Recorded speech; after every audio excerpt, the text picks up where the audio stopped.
Bien-aimés de Dieu, chers frères et sœurs en Christ, chers jeunes, le cœur rempli de joie et d'amour, nous vous disons bonjour, soyez bénis au nom de notre Seigneur Jésus-Christ. Un petit partage autour des textes bibliques qui nous sont proposés ce dimanche 24 janvier 2021, troisième du temps ordinaire, année B. La première lecture nous vient du livre du prophète Jonas, le chapitre 3, les 5 premiers versets, puis le verset 10. Pour la méditation, nous avons l'extrait du psaume 24.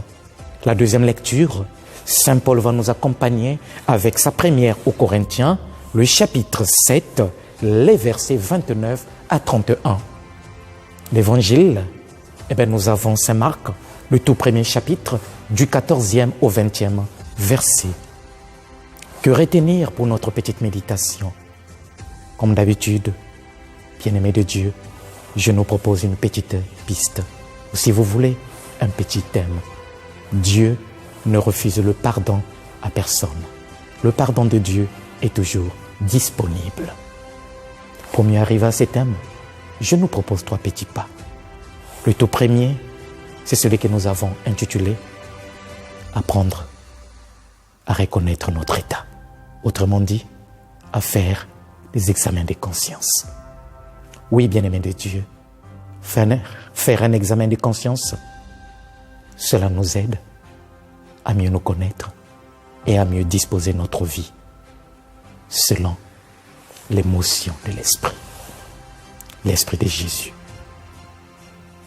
Un malade qui ignorerait son état a de fortes chances de se faire emporter par sa maladie. Lorsqu'on sait qu'on a une plaie et qu'on lui apporte des soins nécessaires, c'est sûr et certain qu'elle guérira. Ainsi notre vie de foi. Il en va de même pour notre relation avec Dieu. Il en va de même pour notre connexion avec l'Esprit Saint. Nous reconnaître notre état. Reconnaître que nous sommes tout simplement des pauvres pécheurs. Reconnaître que nous sommes tout simplement dans un état pécamineux, c'est-à-dire que nous sommes sales et nous avons besoin d'être lavés.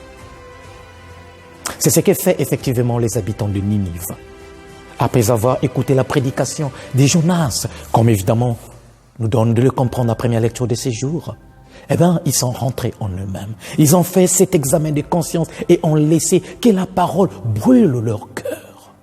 Brûle leur vie, si bien que le texte nous dit, ils ont cru à la parole. Or, croire à la parole, c'est s'allier, c'est faire confiance, c'est se disposer, c'est se laisser transformer par cette dernière.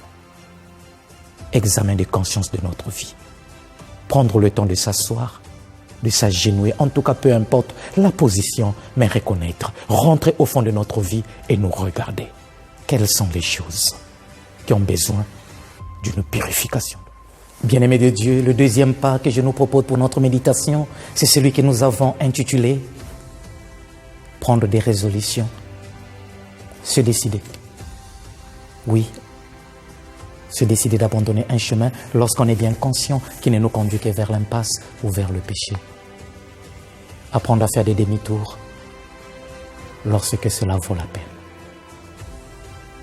C'est cela la conversion. Et j'aime bien le mot conversion, mais dans sa racine latine, cum, verso, abandonner, tourner le dos. La conversion, c'est cela. Lorsqu'on se rend compte qu'on a pris un mauvais chemin, qu'est-ce qu'on fait? On tourne le dos, on abandonne ce chemin pour en trouver un autre et reprendre notre marche. C'est cela la conversion, bien-aimé de Dieu. C'est décider. Se décider, oui, je me rends compte qu'après mon examen de conscience, ma vie est remplie de péchés. Mais je ne passe pas mon temps à contempler ces péchés. Il faut se décider, changer de vie, reprendre une nouvelle vie. C'est ce que fait effectivement, ou au contraire, c'est que, évidemment, les enfants de Ninive arrivent à faire. Ces Ninivites, des païens, ils ont accueilli la parole de Dieu. Ils ont écouté la prédication de Jonas. Qu'est-ce qu'ils ont fait? Ils ont fait l'examen des consciences, mais après, ils se sont décidés. Ils ont dit oui, nous ramenons les cœurs vers Dieu. Et la première lecture, le texte dit très bien, ils ont cru à la parole de Dieu et ils ont observé le jeûne, la prière. Oui, reconnaître notre état Et prendre la décision de changer, c'est déjà, n'est-ce pas, s'ouvrir à la bénédiction de Dieu. Et c'est ce que Dieu notre Père attend de nous. Ces païens se sont convertis. Oui, ils ont accueilli la parole de Dieu. Comme pour dire, Dieu ne condamne personne.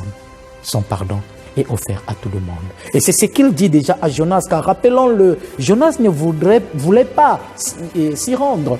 Il ne voulait pas aller à Ninive annoncer cette bonne nouvelle, tout simplement parce que, disait-il, c'est une ville pervertie, ce sont des païens, j'irai faire quoi là-bas? Et Dieu invite déjà Jonas à changer son regard. Ce n'est pas à toi de condamner ou de juger. Tout ce que je te demande, c'est d'aller annoncer la bonne nouvelle. Car grâce à cette parole, les cœurs reviendront vers moi. Et c'est ce qui se passe. C'est à cela que le Seigneur nous invite. Communiquer la parole qui brûle le cœur et qui les ramène vers lui et non à juger.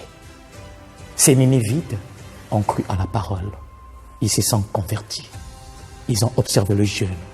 Ils sont rentrés, n'est-ce pas, dans le deuil intérieur de leur passé pour pouvoir l'écraser et laisser surgir une nouvelle vie en Jésus, en Dieu. Oui, ils ont compris que Dieu est en train de leur offrir la vie. Alors, ils sont revenus. Fais-nous revenir. Rejoignons et confortons ainsi les paroles du psalmiste au psaume 79. Dieu, fais-nous revenir. Que ton visage s'éclaire et nous serons sauvés. Revenir, la conversion.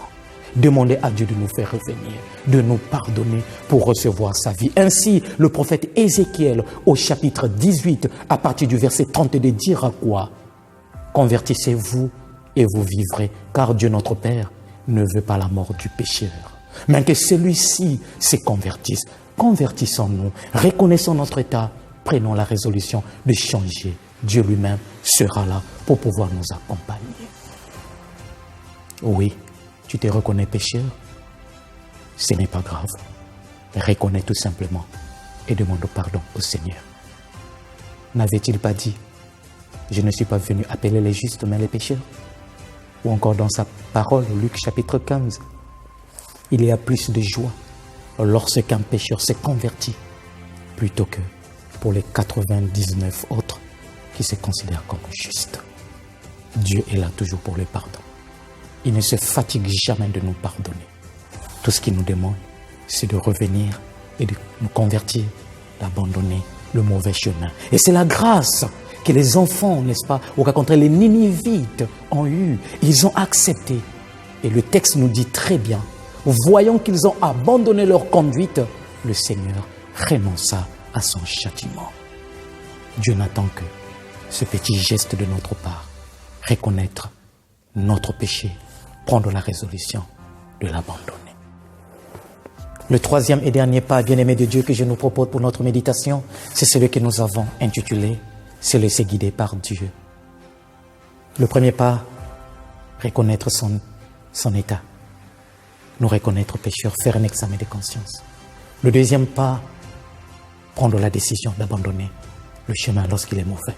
Enfin, troisième, prendre Jésus pour guide. L'évangile qui nous est proposé aujourd'hui est très riche. Et il commence en nous disant, convertissez-vous. Mais bien au départ, le Seigneur dit bien, le royaume est proche. Comme pour dire que c'est Dieu lui-même qui se rapproche de nous. C'est Dieu lui-même qui vient rencontrer l'homme. Voilà pourquoi Saint Paul, dans la deuxième lecture de ce jour, dira « Les temps sont accomplis », c'est-à-dire, il est arrivé ce temps-là où Dieu n'est pas loin de l'homme, il est là, il chemine avec nous. Et déjà, le dimanche dernier, lors du baptême du Christ, nous avons vu cela. Les cieux se sont ouverts, l'Esprit du Seigneur est descendu et s'est posé sur Jésus. Et donc, il n'y a plus de séparation entre Dieu et l'homme, il n'y a plus de séparation entre le ciel et la terre. En Jésus, il y a une connexion parfaite. Dieu rejoint l'homme. Et le fait de dire dans cet évangile aujourd'hui que le royaume de Dieu est proche, c'est encore une manière de nous faire comprendre que dans notre dynamique de conversion, soyons-en sûrs que le Seigneur nous a déjà précédés. Il est là pour nous offrir son pardon. Tout ce qu'il nous demande, c'est de disposer nos cœurs, c'est de nous offrir à sa grâce. Autrement dit, reconnaître notre erreur, se décider de changer et le laisser guider notre vie. Les apôtres ont laissé le Seigneur guider leur vie. Ils se sont mis à la suite du Seigneur pour devenir des pécheurs d'hommes, c'est-à-dire communiquer la vie, annoncer la bonne nouvelle. Jonas s'est laissé guider par Dieu. Les Ninivites se sont laissés guider par le Seigneur. Ainsi, le psaume qui nous est proposé aujourd'hui, le psaume 25, nous donne de comprendre cela. Car dans les versets 6 et 7, il nous dit, ce psaume bien évidemment, « Seigneur, enseigne-moi tes voies, fais-moi connaître ta route, montre-moi le chemin, dirige-moi. » Et si vous constatez bien, bien-aimés de Dieu, nous avons là 4 verbes de direction. Enseigne-moi, montre-moi, fais-moi connaître, dirige. Autrement dit, c'est disposer, prendre Dieu pour celui-là qui peut nous montrer le chemin.